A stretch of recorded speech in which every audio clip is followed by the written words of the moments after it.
Is the big one coming? Well, scientists say that a 9.3 magnitude quake is possible as California continues to rumble. John Austin over at The Express is reporting that a devastating 9.3 magnitude earthquake powerful enough to unleash a tsunami could actually strike the west coast of America after a series of tremors on a major fault line.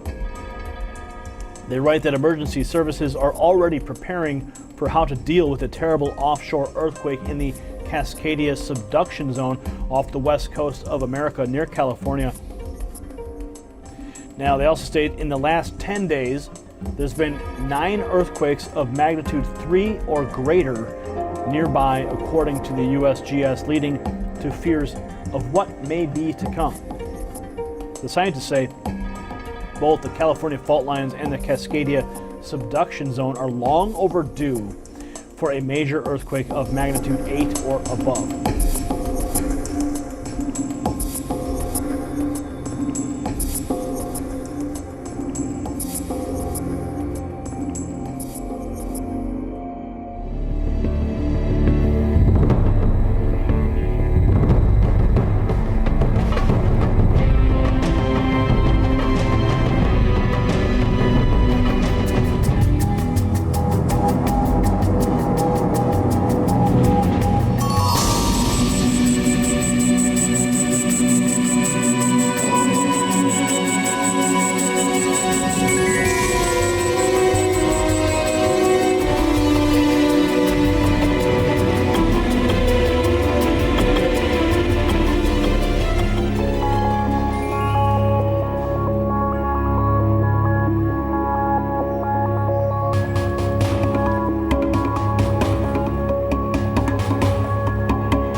Comments from Frank-Walter Steinmeier have been dubbed as outrageous by some here in Germany, with many claiming that he's trying to cause a rift within the NATO alliance. That has been reflected elsewhere around Europe as well. But there are those that have stood alongside him, saying that these type of NATO war games that we've seen just aren't necessary. Let's have a listen to what the German foreign minister actually had to say.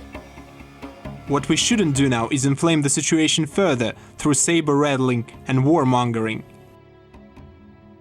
Whoever believes that a symbolic tank parade on the alliance's eastern border will bring security is mistaken.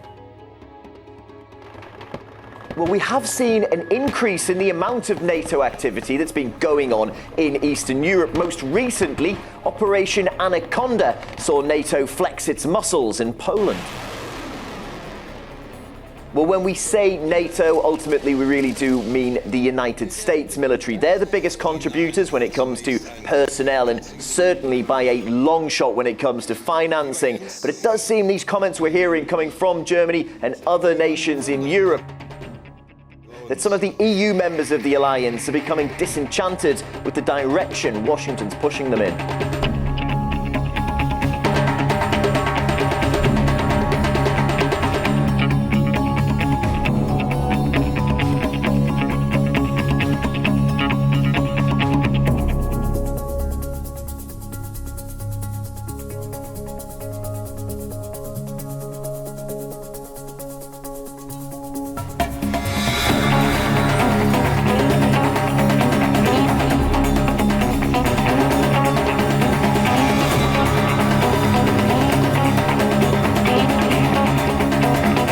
Russia is open for discussion and has repeatedly expressed its readiness for dialogue. However, we now again, as it was in the Second World War, don't see positive reactions. On the contrary, NATO is strengthening its rhetoric and its aggressive actions close to our borders.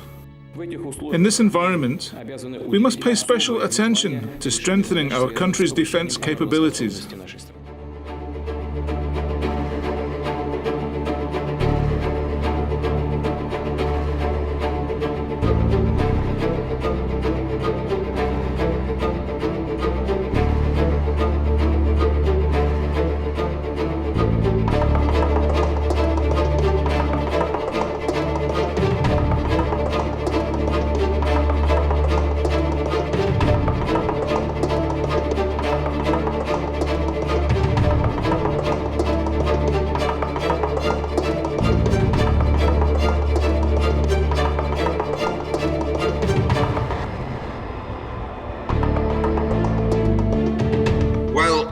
we never really came out of the 2007-2008 recession. We had massive fiscal stimulus. We had massive monetary stimulus. In other words, if you just throw money at the system, then spending goes up, but there are still huge imbalances. And in my view, the world is facing very, very low growth going forward, very low growth. And that there are structural reasons for that. We have a horrible, and I repeat, horrible bureaucracy in Brussels, the EU, that basically is a slave of the US. The US dictates a lot of policies in Europe, including they bought or blackmailed Mrs. Merkel to be hostile against Russia.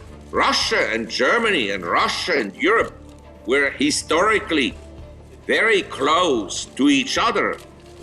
But this has now changed. And actually, one reason I'm quite optimistic about Russia, I believe the people of Europe, they don't want to have an embargo against Russia. It's just the governments that do that. The ordinary people, they have actually a lot of sympathy for Russia and for Mr. Putin. We had already free trade for hundreds of years between different countries, and we had merchant families in the world that traded goods and so forth. I don't think that for free trade you need an EU or you need a Trans-Pacific Partnership. You can have bilateral agreements for free trade. What you certainly do not need for free trade is a country like the US that declares an embargo. They had an embargo against Myanmar. They had an embargo against Cuba. For what? They have an embargo against Russia. You think Russia cannot buy a Mercedes car? They can import everything through China. And the Americans, they think the embargo will hurt Russia. They're ridiculous. I have to laugh about these Panama Papers because it's obvious. It's another hidden attack against Russia, the Russian government, and other wealthy people around the world. Fact is simply, if I open a company in the British Virgin Islands, in Panama, anywhere in the world, I have to declare the beneficial ownership. But you don't have to declare the beneficial ownership in a Delaware company in the US.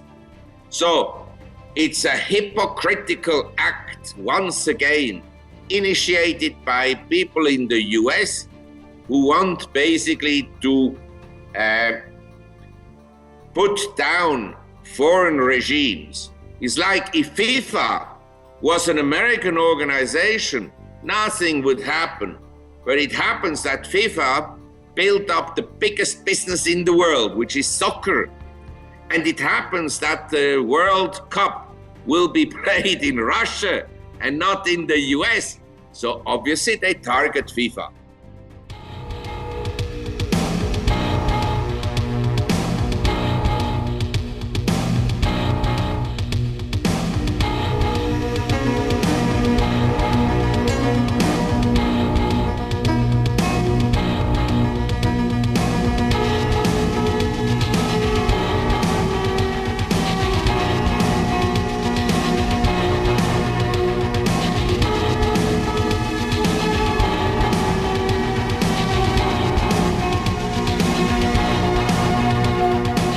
Importance of someone leaving the EU, England or anybody, is that the EU is the way Washington controls Europe. It's much easier to control an unaccountable EU Commission than a whole bunch of separate governments.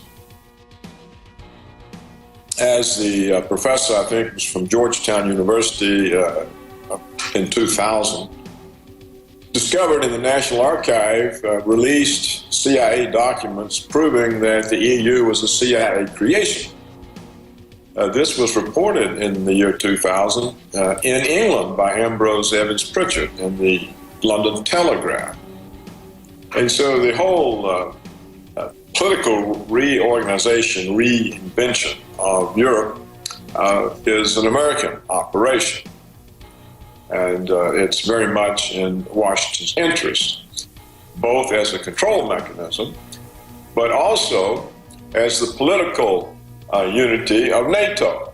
Because without NATO, Washington doesn't have the foreign bases to exercise hegemony, the hegemony over Russia that they're willing to risk World War III over.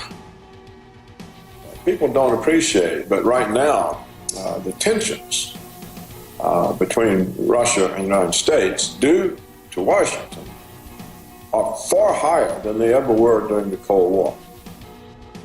So you see, that's why, the real importance of Brexit is that. It unravels NATO, and therefore it removes the ability of the United States to coerce the Europeans into a conflict with Russia. Well, it's just part of the neoconservatives asserting world hegemony. So that's a very serious problem for peace, because the Russians and Chinese are not going to submit to being American vassals like the European countries and Japan and Australia and Canada. So it's a recipe for conflict with two nuclear powers. There's no prospect whatsoever of the United States or NATO or both engaging Russia or China, much less both countries simultaneously, in conventional war.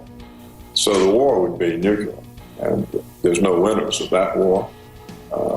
Life would simply cease. So it's very important in that sense that the political organization and military organization that Washington has set up and for its imperial uses, for expanding its empire, opposing its empire, be broken up.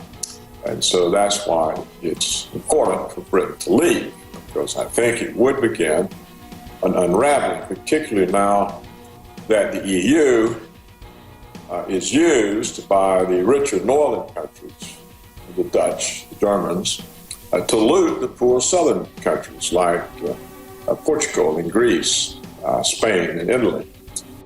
With the EU now turning on its own members, there's plenty of reason for the system to unravel. So if a major member were to vote to exit, such as Britain, that would probably be the death knell of the EU, and that would in turn lead to the unraveling of NATO. And therefore, this would remove the ability of Washington to cause conflicts.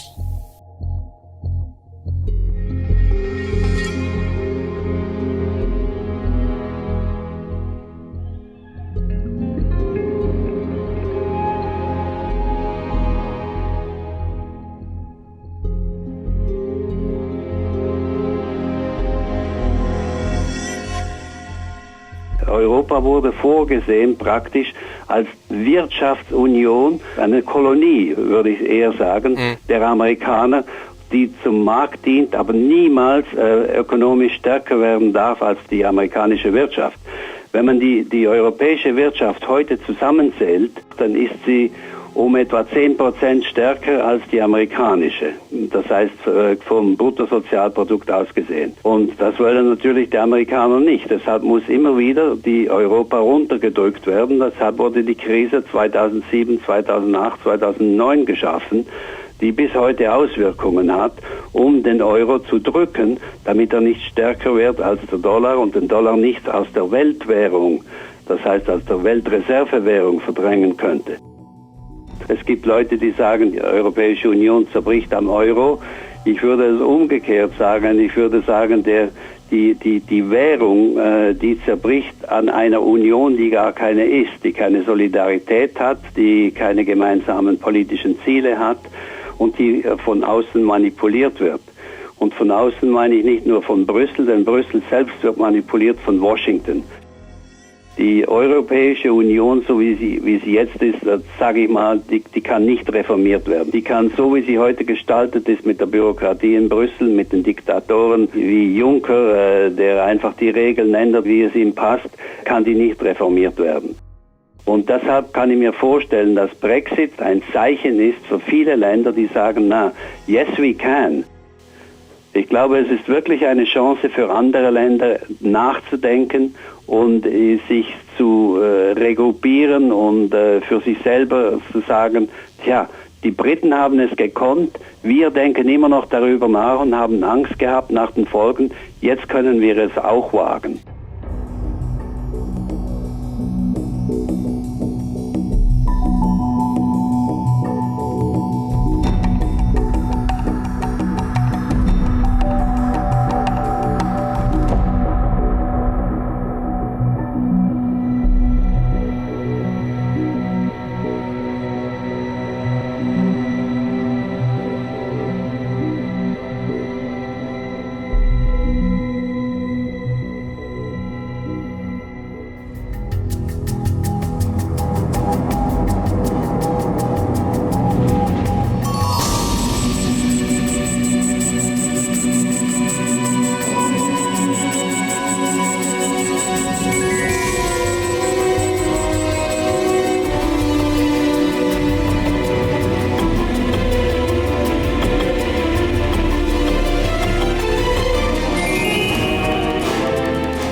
When we look at what's going on with Brexit and the crisis that's there, I would say that fundamentally what we're seeing now is stage two.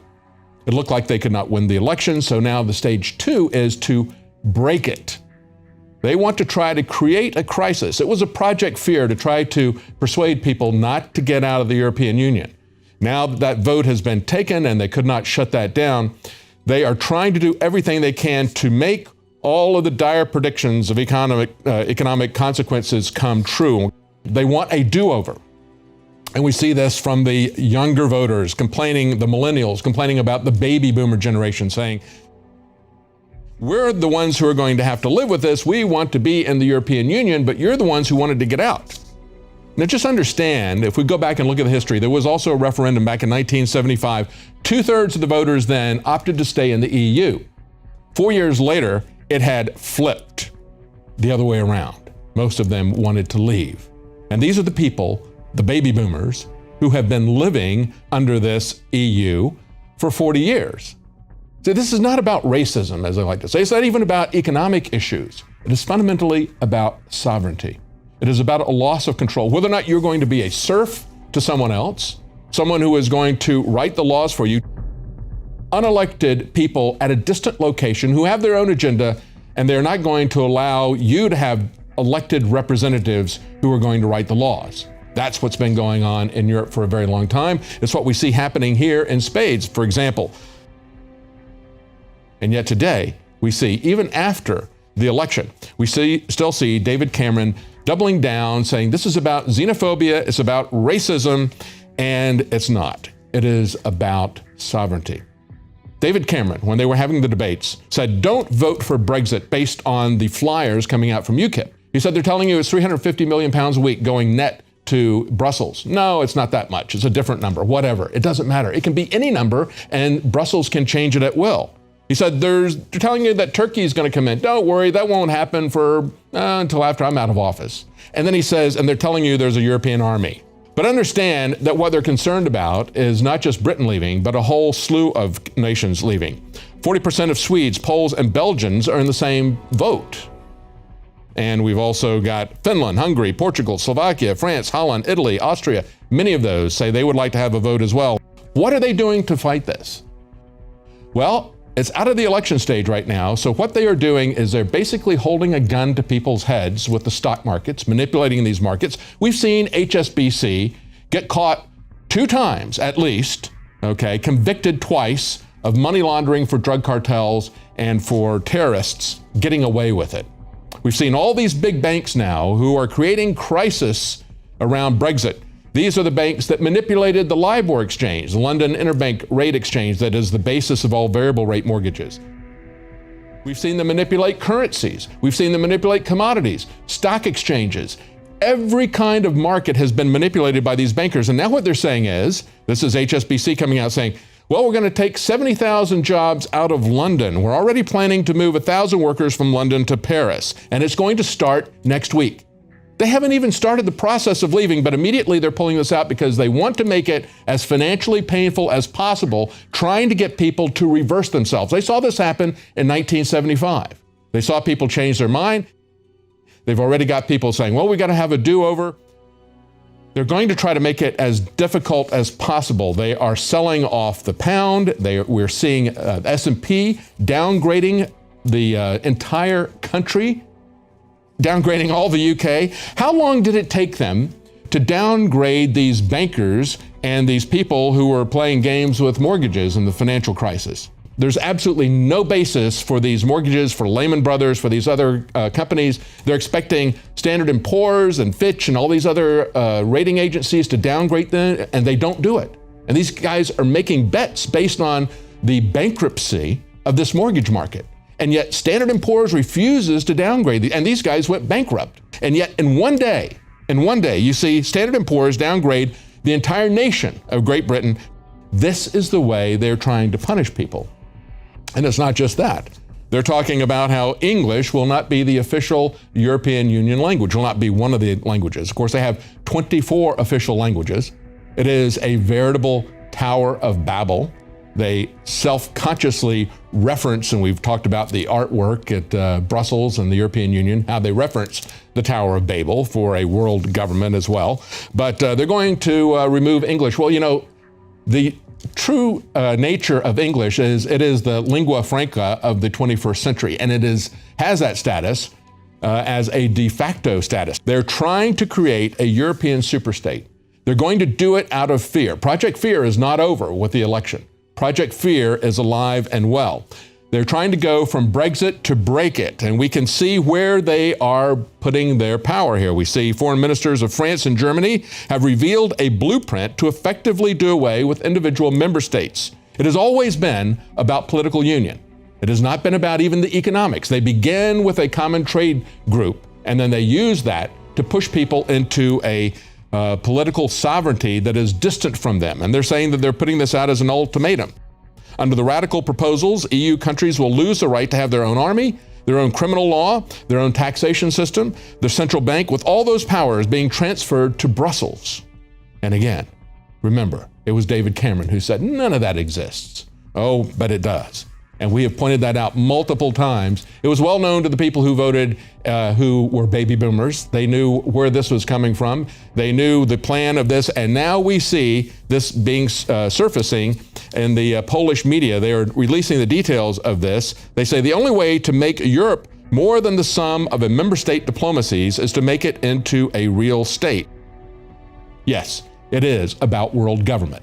It is about creating a European superstate. It is about creating a North American superstate and consolidating these different groups into a world government. Now you can see it. Now they brag about it, just as they brag about turning our Constitution into a dictatorship, a living document.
to the surprise of many, and it was a surprise to the market players rather late. They had to change their tune and found out that the Brexit referendum actually passed. So I want to start with a question, Dr. Paul, for you. And do you think the establishment will, this is a major blow to them, will they try to reverse this somehow? After all, this vote is not a binding vote. So what are your thoughts on that? They never give up. It's sort of like the neocons in foreign policy. No matter how badly things turn out, they always come back and say, we have to do more of this aggression around the world. And that's the way it is on these programs like this. Whether it's a Federal Reserve policy where lower interest rates doesn't work and running up debt doesn't work, they never give up because they don't have anything else. Their ideas are bankrupt.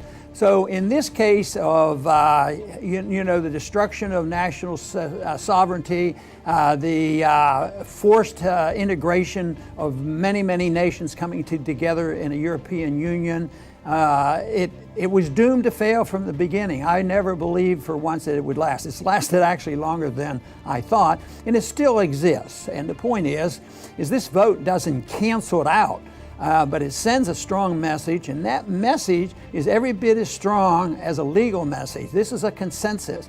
I have often argued over the years that it is the will of the people that finally win out in the end. The attitude of the people, the beliefs that they have will eventually, change the government. Sometimes it takes a long time, and with a lot of frustrations, it happens. Because when people are doing well and they're apathetic and naive, they get talked into going to war, but they get talked into these organizations like the European Union. So it takes a while and takes a lot of time for people to really put it all together, and you obviously have to have a leader that tells them what's going on. And in this case, there was a principled British leader who was a member of the European Parliament, and that's Nigel Farage, and he has a lot of reasons to be very excited about this, and a lot of other people. I thought at one time maybe we should get a picture of the ones with where their faces are downtrodden from the consequence of what happened last night, because a lot of the establishment people that were betting against this happening aren't very happy today. But those are the ones who have capitalized and made money off this type of system. But it is coming to an end. The referendum, it doesn't have legal effect. It's a statement, and it's going to take at least, the minimum is 2 years for this to come about and the British actually leave. There will be a lot of votes in the Parliament, but the sentiment and the attitude of the people very strong, because Cameron had to resign from office today, the Prime Minister resigning. So that tells you that public opinion is very important. And there's a long way to go, but it is said, because that system was not workable. It was done by force.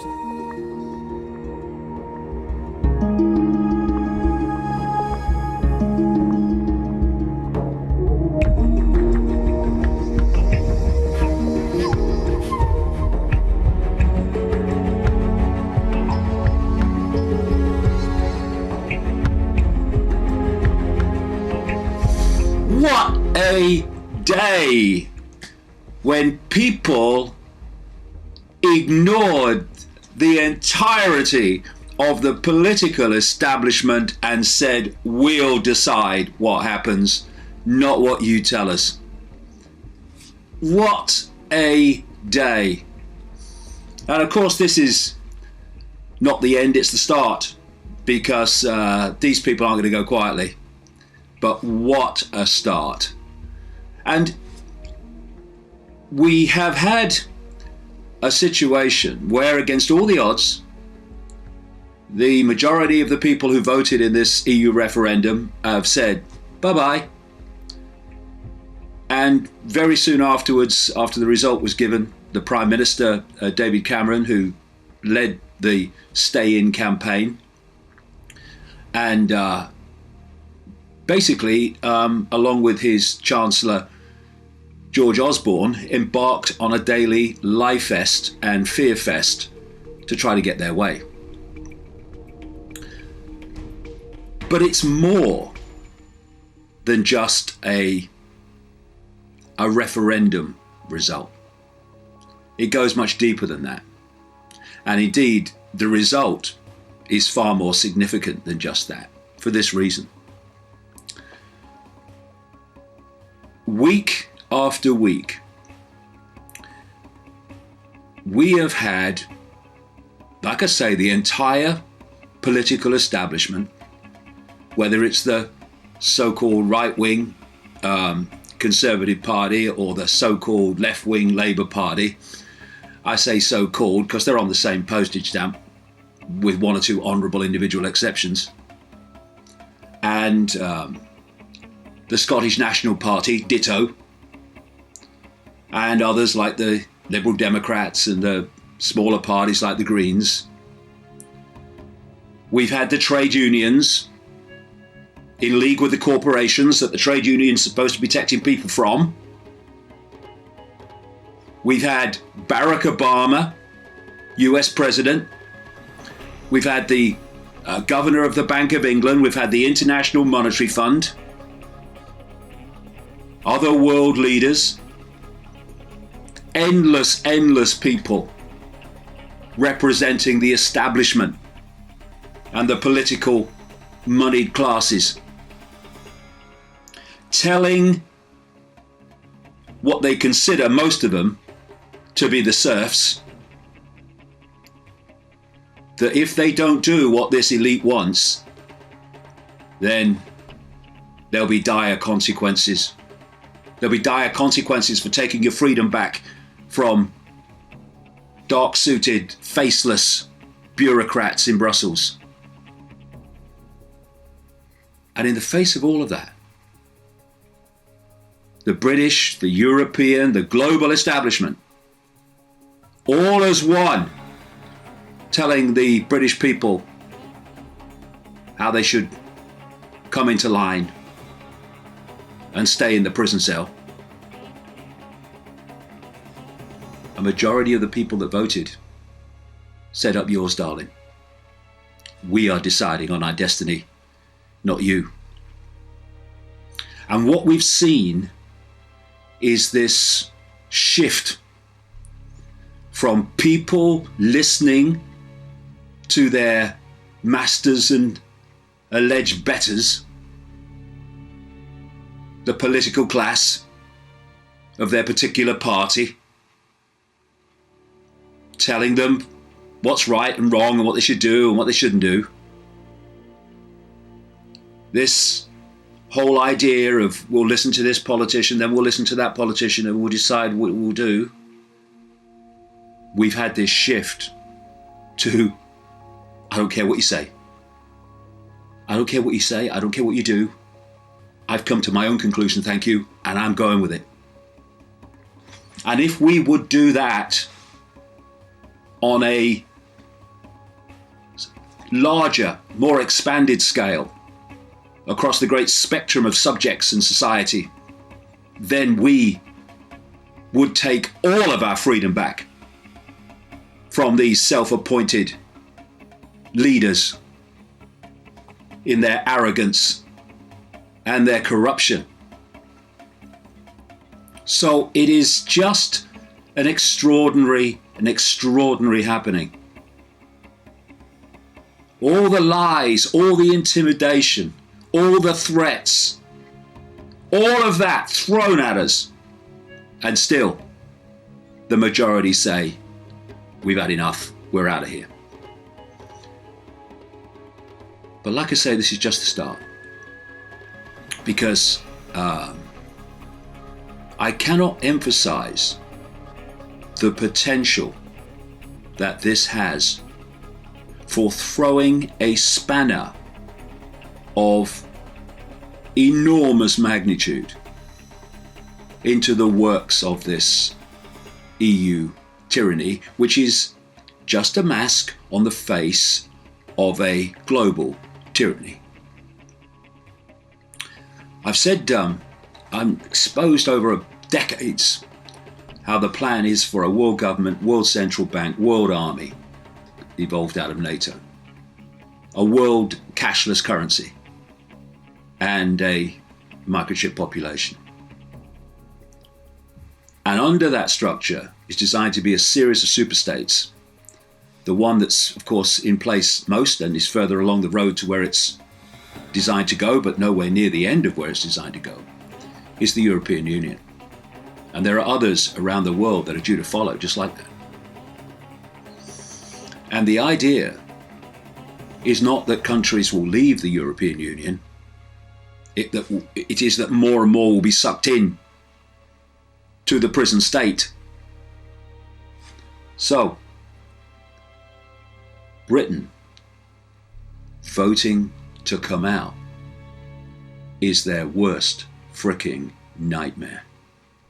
Not least because there are vast numbers of people all over the European Union, in other countries, who are as sick and tired of being dictated to, down to the fine detail of their lives, by people they never see and cannot even name, never mind elect. And what has happened today, has done, is to show it's possible. And I call upon all those people in Europe to come together and bring this nonsense to an end. And that will throw a spanner in the works, not just of the European Union, but of all the other unions that are designed to be evolved, like the European Union, out of free trade zones all over the world. The British people who voted to leave have done the most enormous favour to the rest of the world, if people will only see it. And so let's think about it. We come out of the European Union. There is no TTIP.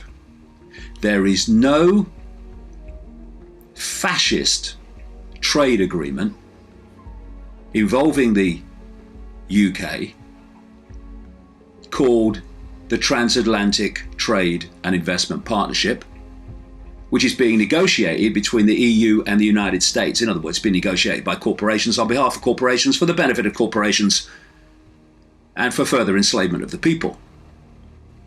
If we choose in this country that it's gone, it's gone.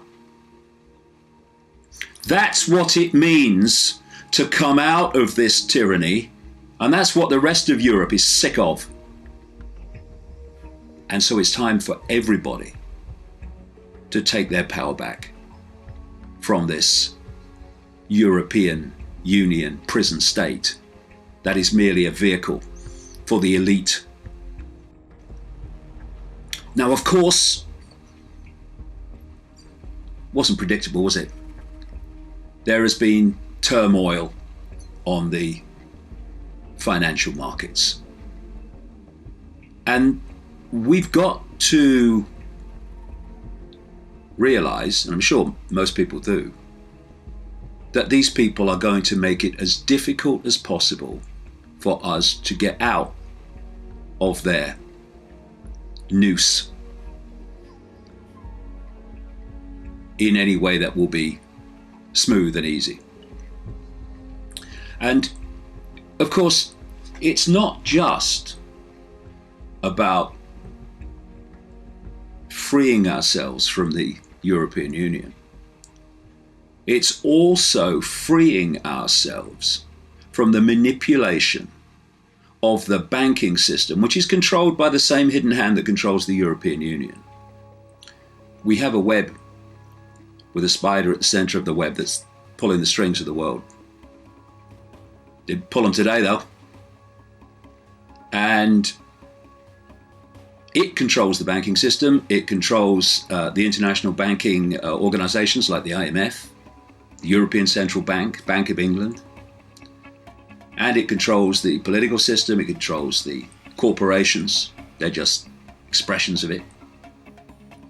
And therefore, they are moving, this in hand, and the families like the Rothschilds and others are moving or able to move trillions of dollars around the financial markets every day.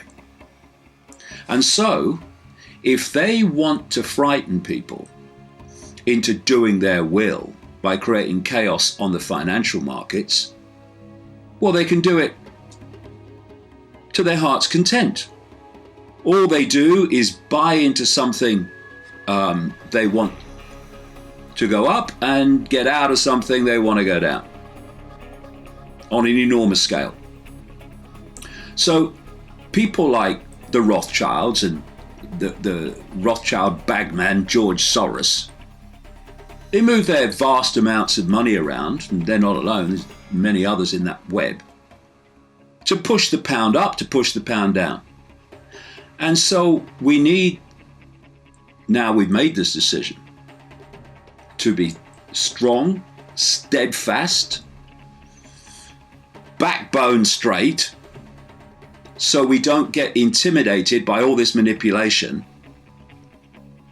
back into the fold, back into the prison, back into the noose. You just look at what's happened when previous referendums have gone against the dark suit elite. What they've done is they've waited a bit, done manipulation in the meantime, got people frightened, oh, I'm not sure it was a good idea to vote what we did. And then they've had another referendum, and they get the result they want. And no, once they've got the result they want, there's never another referendum. So Cameron, the Prime Minister, has said that he's going to step down and someone else is going to take over to do the negotiations to get out. That's when you have to be hawk-like watching these people. They don't spin it like I've just said. Oh, we've got more from them now and we should stay in. And then there's Nicola Sturgeon, the leader of the Scottish National Party. And this is a lady who is either so misguided it's breathtaking or knows what she's doing, who campaign for an independent Scotland within the EU. If ever there's a contradiction in terms ever spoken, that is it. There are no independent nations within the EU. That's why the British people have just voted to get out of it. And you have big nations in Europe completely under the thumb of the EU bureaucrats dictating in enormous detail what can happen and can't happen, what people can do and can't do. It is another indication that more and more people are awakening to the world as it is, as opposed to the one we're told to believe in. People who are awakening to their own power and awakening to the point where they are taking control of their destiny. They are deciding what they do and what they think, and not some self-appointed dictatorship.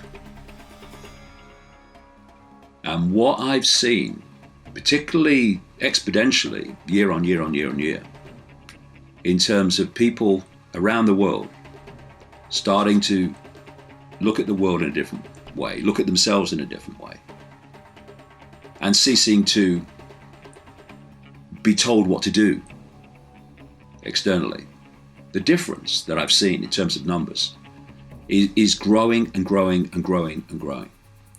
And this referendum result is an expression of that.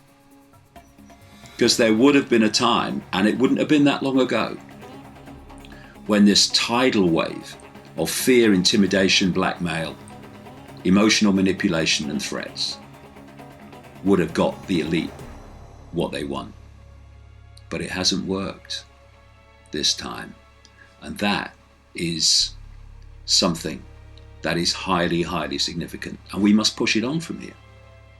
Not just not letting them tell us how we should vote in a referendum, whether we should be in the EU or not, but that we shouldn't allow them to tell us the nature of reality, what we can and cannot do, what's possible and impossible.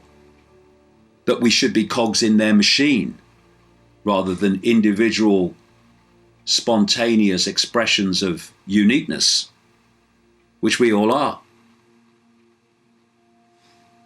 It's just amazing to me. And what a gift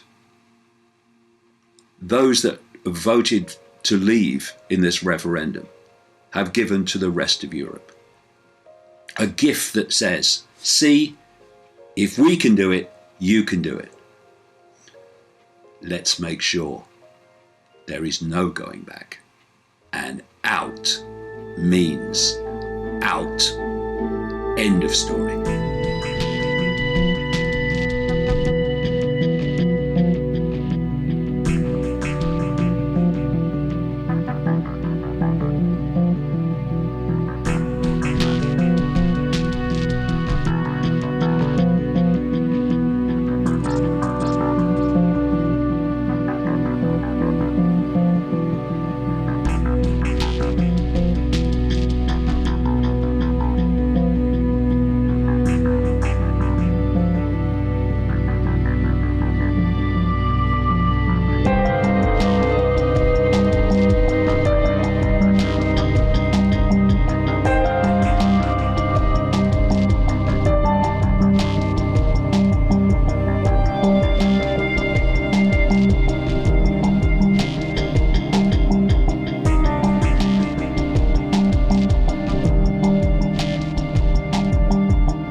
Now, it started as a peaceful Black Lives Matter demonstration against recent police killings, just like demonstrations we saw all across the country last night. But as you can see, this turned deadly and chaotic, demonstrators fleeing from the streets while the police officers trying to protect them came under fire, several of them losing their lives. The standoff between the shooter and police lasted several hours. In that time, 12 officers and 2 civilians were shot. According to the Dallas police chief, during the standoff, the shooter said he wanted to kill white people, especially white officers.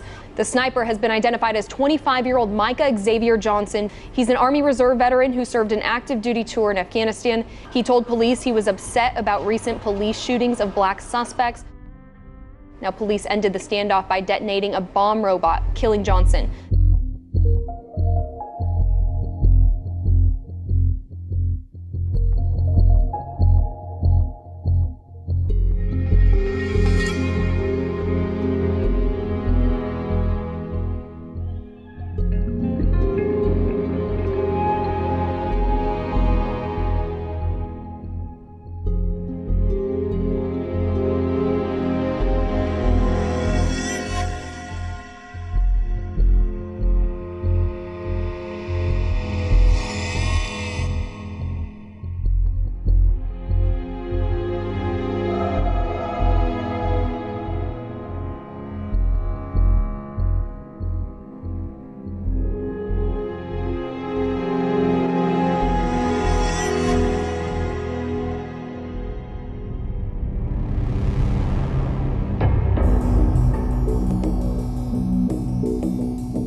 all this racial division that is completely fanning the flames of this entire, what seems to be is a possible race war that's going to happen.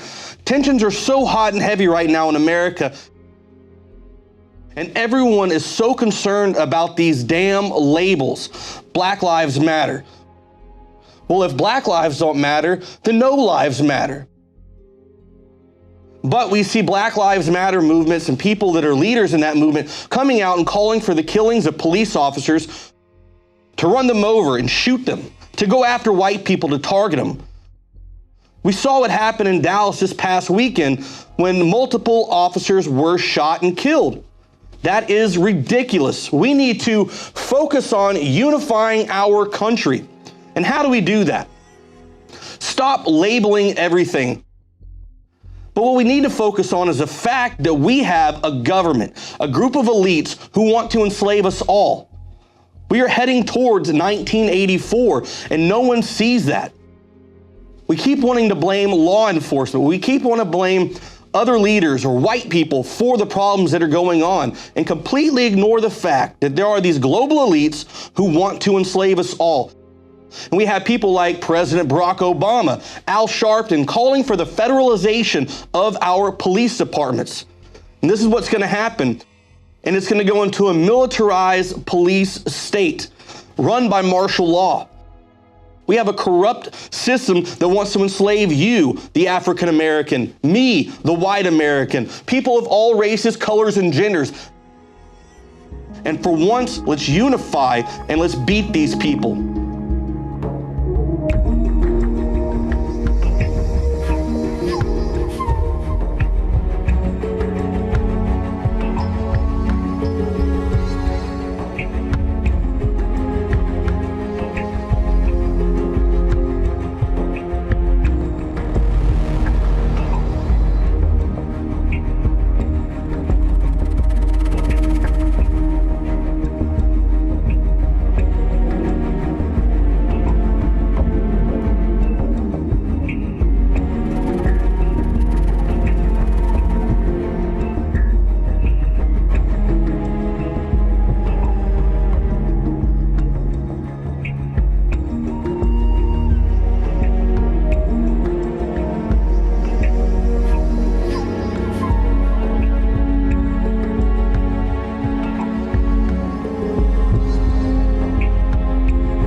situation which I think is hard for people to realize, and that is that when Hitler made the agreement to accept the assistance of the reptilians, the German people, of course, were never allowed to even know that this extraterrestrial assistance had been given to the SS.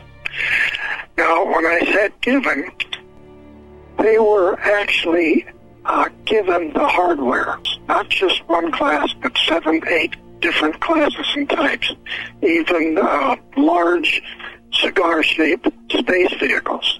Now, the point here is that this meant that the Germans were totally more advanced and capable of learning how to operate these vehicles and go out in space with the reptilian naval groups and operate with them in the galaxy, essentially doing what Germany was going to do to this planet, which was essentially to take out the people they didn't want on the planet and make the rest of them their slaves. Germany then would have UFOs with speeds capable of close to the speed of light. They had weapons which were so advanced there was nothing that we had here in the United States had any idea of it. They decided we're going to move all of these advanced space systems to Antarctica. And at that particular time, the reptilians, extraterrestrials, had 3 large caverns under the ground, under the ice, down in Antarctica. And they had 2 small ones. Right. And so they gave the 2 small ones to the SS, and they then made arrangements so that the Germans would design and build massive submarines as transports.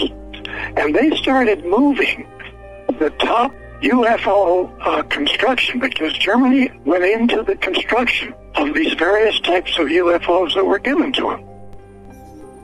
Those caverns, actually, they were like massive countries. And so what took place then is that as we were, the 8th Air Force and the British were taking Germany out by the bombings, we were like minutes, not years, from losing that war.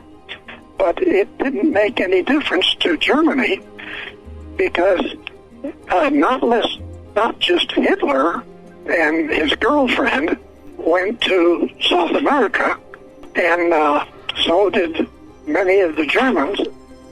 If they had this technology, how did they lose the war? Easiest way to answer it is that they actually did not lose the war. We didn't win the war. What happened was that the Germans were contacted by all of the U.S. Navy and all of the naval or military intelligence groups in the United States. They went in and made arrangements to take a substantial number of German scientists and bring them to the United States. It's called a paperclip. And it wasn't like there were 6 or 7 of them. There were hundreds and hundreds and hundreds. Now, these Germans then actually were assigned into a thing called NASA. And they essentially made up 80 to 90% of NASA. But that wasn't their stop. They continued to distribute out through every top U.S. biomedical and corporations that were in aerospace companies. They then worked in these companies, and they worked to the extent that they took over the finance of these companies. And it's very hard to realize even today that this is still a major controlling element in the United States, and actually in England too. Even Boeing were involved in the actual construction of these kilometer-long spacecraft carriers, that the Navy now has 8 of these spacecraft carrier battle groups out in the galaxy. There's 2 NASAs. There's 2 programs, completely different. The Apollo mission was not just to go to the moon and pick up rocks. We were to build a 2,000-man research and naval base on the moon.